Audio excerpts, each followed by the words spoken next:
Hello అండి, welcome back to all. అందరు ఎలా ఉన్నారండి? నేను చాలా బాగున్నాను, మీరు కూడా బాగుండాలని కోరుకుంటున్నాను. ఇవాళ వీడియో వచ్చేసి మా ఇంట్లో అక్వేరియం క్లీనింగ్ అండి. అక్వేరియం క్లీనింగ్ అంటే మా ఇంట్లో ఒక యుద్ధం చేసినట్టు ఉంటుందండి. ఎందుకంటారా, అది దాన్ని కడగడానికి మా వారు మా చిన్నోడు నానా తంటాలు పడతారండి. అంటే అంత కష్టపడతారు. ఎందుకంటారా, వీళ్ళు మంత్లీ కడుగుతేనేమో బాగుండేది, బట్ 2-3 మంత్స్కి ఒకసారి కడుగుతారు. సో అందుకని చెప్పేసి యుద్ధం చేసినట్టు ఉంటుందండి. చూడండి అక్వేరియం క్లీనింగ్.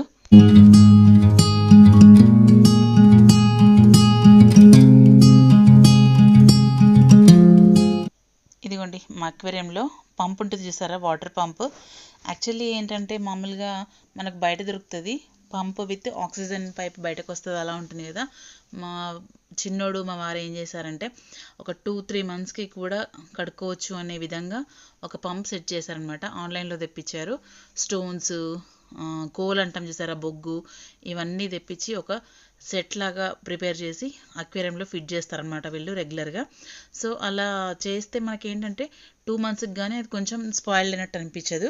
కాకపోతే ఈసారి ఏంటంటే ఒక 3 మంత్స్ అయిపోయిందనమాట. అయితే మనం పంపు రెగ్యులర్గా క్లీన్ చేస్తూ ఉండాలి. సో మా చిన్నోనికి మధ్యన కొంచెం బిజీ ఉన్నాడు, వాడు 2 టైమ్స్ ఇట్లా క్లీన్ చేయకపోయేసరికి కొంచెం స్మెల్ లాగా తయారైందనమాట. ప్లస్ గ్లాస్ కూడా కొంచెం బ్లాక్ అయిందనమాట. యాక్చువల్లీ నేను తీసుకున్నది 2016-17లో తీసుకున్నాం అక్వేరియము. అప్పుడు అక్వేరియం చేసిన వాళ్ళు ఏంటంటే గమ్ముతో సహా ఇచ్చేసరికి మనకు దాన్ని ఏమంటే పాకురు అంటాం చూసారా, ఆ పాకురు అంతా అట్లా ఎప్పుడైతే నల్లబడుతుందో ఆ పాకురు కూడా మొత్తం నల్లబడేది అనమాట. సో ఈసారి మా చిన్నోడు మా వారు ఏం చేశారంటే ఆ గమ్మంతా తీసేసి మళ్ళీ ఫ్రెష్ గమ్ము పెట్టి ఆ గ్లాస్ని సెట్ చేశారనమాట. సో దాన్ని మొత్తం తీసి ఫిషెస్ని బకెట్లో వేసి నానా తంటాలు పడ్డారండి.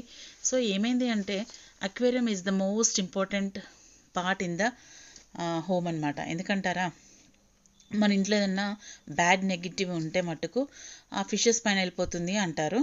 సో అదేంటోనండి తీసాము. యాక్చువల్లీ మా అక్వేరియంలో 6 చేపలు ఉండేవి. పాపం అన్నీ బాగానే ఉన్నాయండి.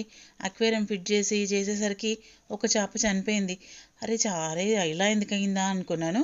సరే మొత్తం అక్వేరియం అయిపోయేసరికి నైట్ 12 అయిందనమాట. అప్పుడు చూసేసరికి మళ్ళీ 2 చేపలు చనిపోయినాయండి. మొత్తం 6 చేపల్లో 3 చేపలు చనిపోయినాయండి. చాలా బాధేసింది అది చూస్తే. కానీ అనిపించింది మన మీదేదో ఉంటేనే తప్ప ఇలా జరగలేదు అని చెప్పేసి. సో అందుకని అక్వేరియం ఖచ్చితంగా పెట్టుకోవాలి అంటారు ఇంట్లో. మా ఇంట్లో ఉండే ఫిషెస్ అయితే కోయకాప్స్ ఉంటాయి, షార్క్లు ఉంటాయి. చాలా పెద్దగా అయ్యేవండి షార్క్లు, కోయకాప్స్. అయితే పెద్దగైన చేపలను తీసుకుపోయి అక్వేరియం షాప్లో ఇచ్చేసి మళ్ళీ వాటికి బదులుగా చిన్నవి తీసుకొచ్చుకున్నామండి. ఎందుకంటే వాటికి ఈదడానికి కూడా ప్లేస్ ఉండాలి కదా ఆ గ్లాస్లో. మళ్ళీ గ్లాస్ బ్రోక్ అవుతుంది, వాటికి ఇబ్బంది ఎందుకని చెప్పేసి అవి ఇచ్చేసి చిన్నవి తెచ్చుకున్నాం అనమాట. ఇప్పుడు మీరు చూస్తుంది మా బాల్కనీ అండి. నా రోజువారి దినచర్యలో నేను పక్షులకు చాలా ఇంపార్టెన్స్ ఇస్తానండి. పక్షులు కానీ, ఆవులు కానీ, ఇలా ఫిషెస్ కానీ, వీటికి ఫీడింగ్ చేయడం నాకు చాలా ఇంట్రెస్ట్. ఇదిగోండి ఎప్పుడు చెప్తుంటాను కదా, పక్షుల కోసం వాటర్ పోసి పెడతానని. యాక్చువల్లీ దేవుడి దగ్గర నైవేద్యం పెడతాను కదండి. సో అది కాస్త నేను తీసుకొని మిగతా కాస్త ఇలా పిట్టలకు పెట్టేస్తానండి. సో ఆ దేవుడే స్వయంగా తిన్న ఫీలింగ్ అనిపిస్తుంది నాకు ఆ పిట్టలు తింటే. సో ఈ పిట్టలు కూడా నేను పెట్టగానే వచ్చేస్తాయండి, వచ్చేసి తింటాయి. అప్పుడప్పుడు కిచెన్లోకి కూడా వస్తాయండి, కిచెన్లోకి వచ్చి కూడా హల్చల్ చేస్తాయి. చాలా హ్యాపీగా అనిపిస్తుంది. బర్డ్ ఫీడర్ పెట్టాను. నాకు బర్డ్ ఫీడర్ కంటే కూడా మా బెడ్రూమ్లో ఒక విండో ఉంటుంది, అక్కడ పెట్టిన బియ్యం ఎక్కువ ఇంట్రెస్ట్గా తింటాయండి. ఇక్కడ బెడ్లో కూర్చొని వాటిని చూస్తూ ఉంటే వాటి కిలకిల రావాలతో నాకు చాలా హ్యాపీగా అనిపిస్తుందండి. ఒక డే ప్లెజెంట్గా స్టార్ట్ అవుతుంది నాకు మా బెడ్రూమ్లో. మార్నింగ్ 5 o'clockకి ఆ సౌండ్తోని అవే లేపుతాయండి వచ్చి కిచ అని. అసలు ఎంత బాగా అనిపిస్తాయి అంటే నైట్ వచ్చి నేను బట్టలు ఆరేస్తాను చూసారా, వాటి మీదనే అవి సేద తీరుతాయండి. యాక్చువల్లీ అక్వేరియం ఎందుకు పెట్టుకుంటారంటే మన ఇంట్లో మత్స్య యంత్రం ఉన్నట్టు అనే భావన ఎలా ఫీల్ అయ్యి అలా అక్వేరియంని పెట్టుకుంటారంట అండి. సో మత్స్య యంత్రం అంటే మనం దాదాపు అన్ని యంత్రాలు పెట్టుకుంటాం కదా, పూజలు చేసేవారికి ఐడియా ఉంటుందండి యంత్రం అంటే. సో మత్స్య యంత్రంతో సమానం అండి అక్వేరియము. మన మీద ఏ బ్యాడ్ నెగిటివ్ ఉన్నా ఆ ఫిషెస్ పైన వెళ్ళిపోతుందండి. సో అందుకని అక్వేరియం చాలా ఇంపార్టెంట్ అనమాట ఇంట్లో. ఒక మత్స్య యంత్రాన్ని ఇంట్లో స్థాపిస్తే ఎంత పవర్ ఉంటుందో ఆ అక్వేరియం ఇంట్లో ఉంటే అంత పవర్ ఉంటుందండి. సో అక్వేరియం ఎంత క్లీన్ అయిపోయిందండి చూసారా. పాపం మా వాళ్ళు పడ్డ కష్టము అంతా ఇంత కదండి, నా కష్టాలు పడతారు ఈ అక్వేరియం పెట్టడం. ఏదైనా పెట్టుకోవడం ఇంట్రెస్ట్తో పెట్టుకుంటాం కానీ దాన్ని మెయింటైన్ చేయడం చాలా కష్టం అండి. అలా మెయింటైన్ చేస్తాము అనే కెపాసిటీ ఉన్న వాళ్ళే ఇట్లాంటివి ప్రిఫర్ చేయాలండి. నా నా థాట్ చెప్తున్నాను. మా వాళ్ళు చిన్నది అంటే ఇంత పెద్దది తీసుకొచ్చారు.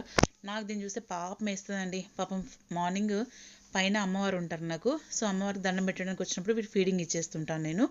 సో క్లీనింగ్ మట్టుకు మనతో అవ్వదండి. ఎందుకంటే దీనికంటూ ఒక ప్రొఫెషన్ లాగా క్లీన్ చేయాలి. అంటే నాకంతా లేదండి. అంటే వాటి ముట్టుకోవడం అంటే నాకు భయం వేస్తుంది. సో దీని మెయింటెనెన్స్ కూడా చాలా ఉంటుందండి. ఇప్పుడు చలికాలం కదా, లోపల హీటర్ పెట్టేశాము. ఫిషెస్ కూడా మనకైతే ఎంత చలి ఉంటుందో వాటికి కూడా ఉంటుంది కదండి. సో అందుకని ఫిషెస్కి కూడా హీటరు. 3 చేపలు పోతే పాపం 3 చేపలు ఉన్నాయండి. ఇదిగోండి కోయ కాపు. చిన్న పిల్లలు తీసుకొచ్చి చేస్తానండి. ఇంత పెద్దగా అయిపోయినాయి అనమాట. మీకు విషయం తెలుసా అండి, ఈ షార్క్ మీకు కనిపించేది 60 రూపాయలకి జత అని తీసుకొచ్చాను. అంటే 2 వచ్చినాయి అనమాట. సో లాస్ట్ టైం ఒకటి ఎందుకు చనిపోయిందో లేదో చనిపోయింది. సో ఇప్పుడు ఈ సైజ్కి మనం కొనాలనుకుంటే మటుకు 300కి ఒక పేరు వస్తుందండి. అంటే అంత పెద్దగా అయిందనమాట నా కోయ కాపు. సో ఇవి కూడా మనం ఫీడింగ్ని బట్టి దినదిన అభివృద్ధి చెందుతాయండి. వీటితో ఆడుకుంటే మనకి ఏంటంటే ఐసైట్ కూడా రాదు అని అంటారండి. అంటే సైన్స్ ప్రకారం చూస్తుంటే గిట్ట వీటిని దగ్గర నుంచి ఇలా ఏమంటారు దీర్ఘంగా చూస్తే మన మైండ్ కూడా రిలాక్సేషన్ అవుతుంది అంటారు. అది ఎంతవరకు నిజమో తెలియదండి. ఎవరైనా ఏ చెప్తే నమ్మాలి కదా. సో అది దాంట్లో నమ్మకం మనకు ఓకే అనిపిస్తేనే ఆ నమ్మాలి. సో వీళ్ళు చెప్తుంటారు కదా మనం ఏమి విందాంలే అంటే అట్లా కూడా అది యాజ్ యూజువల్ ఎవరిష్టం వారదండి. కాకపోతే ఏంటంటే చాలామంది అంటారు అక్వేరియం ఉంటే మట్టుకు వాటిని చూస్తూ ఉంటే మైండ్ రిలాక్స్ అవుతుంది అని అంటారండి. అలాగే కళ్ళు కూడా మంచిగా కనిపిస్తాయి అని అంటారు. సో దీనికి ఇంకొకటి నిదర్శనం ఏంటంటే మనకు ఫిషెస్ తింటే కళ్ళు మంచిగా కనిపిస్తాయి అంటారండి. అంటే ఫిషెస్ అంటే అక్వేరియం ఫిషెస్ కాదండి. మన భాషలో చెప్పంటే బొమ్మ చేప, రవ్వులు, చందమామలు అంటాం కదా. సో అవి తినే చేపల గురించి చెప్తున్నాను నేను. ఇవి తినే ఫిషెస్ కాదండి. జస్ట్ ఇవి మనని ఆహ్లాదపరచడానికి మనం ఇంట్లో పెట్ లాగా అంటే ఒక అక్వేరియంలో పెట్టుకొని చూసుకునేలా ఉండే ఫిషెస్ అండి. ఈ ఫిషెస్లో నానా రకాలు ఉంటాయండి. హార్న్ ఫిష్ అని ఒకటి ఉంటుందండి, నాకు చాలా ఇష్టము. కాకపోతే అదంటే వైల్డ్ ఫిష్ అనమాట. సో అదేంటంటే మనమైతే ఎట్లా నాన్ వెజ్ ఇష్టపడతామో అవి కూడా లైవ్ ఫిషెస్నే తింటాయటండి. చచ్చిపోయినాయి అవి ఇవి తినవట. సో అది మట్టుకు ఒకటే ఉంచుకోవాలటండి. వాటితో ఇంకో ఫిష్ వేస్తే చంపేస్తుంది అనమాట. సో నా దగ్గర అక్వేరియంలో ఉన్నాయండి సాధు చేపలు అనమాట. సో ఇవి ఏంటంటే మామూలుగా బయట అక్వేరియం ఫుడ్ దొరుకుతుంది కదండి, అదే వేస్తే అదే తింటాయి అనమాట. సో ఇదండి నా అక్వేరియము. చాలా కష్టపడి మా వాళ్ళు క్లీన్ చేశారండి. మార్నింగ్ 11:30కి స్టార్ట్ చేస్తే నైట్ 11:30కి అయిపోయిందండి. మా షార్క్ అయితే చాలా బాగుందండి. కానీ 3 చేపలు చనిపోతే నాకు చాలా బాధ వేసిందండి.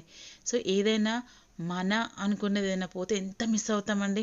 అది మనిషే కానీ వస్తువే కానీ ఏదైనా కానీ అంటే ఒక ఫీలింగ్ అంటూ ఏర్పడిపోతుంది కదా మనకు. సో అలా చాలా రోజుల తరబడి మనతో నుండి అది మిస్ అయ్యేసరికి చాలా బాధేసిందండి. 3 రోజులకు మరుపు అంటాం చూసారా, 3 డేస్కి మర్చిపోయామనుకోండి యాజ్ యూజువల్ మళ్ళీ కొత్త చేపలు తీసుకొచ్చేయాలి. ఆ కొత్త చేపలు తీసుకున్న రోజు మీకు వీడియో షేర్ చేస్తాను నేను. ఇదిగోండి ఇదే పంప్ అనమాట, చాలా షార్ప్గా పనిచేస్తుంది పంపు. ఈ కోయకాప్ అయితే కోయకాప్స్కి స్టమక్ ఉండదు అంటారండి. అంటే ఎంత ఫుడ్ వేస్తే అంత తినేస్తూ ఉంటుందటండి. ఈ కోయకాప్స్కున్న గుణం అనమాట అది. ఇదిగోండి దాంట్లో నానా రకాల బొమ్మలు పెడతాడు మా చిన్నోడు. యాక్చువల్లీ ఒరిజినల్ ట్రీస్ పెడతాం అనుకున్నాము, కాకపోతే నేనే వద్దు అని చెప్పాను అనమాట ఒరిజినల్ ట్రీస్ అని. సో ఇదండి మా అక్వేరియం గురించి. ఎలా ఉందండి మా అక్వేరియం? చూసి like, share, comment and subscribe my channel. Bell icon press చేయండి ఫర్దర్ నోటిఫికేషన్స్ కోసం. థ్యాంక్స్ అండి. Thanks for watching.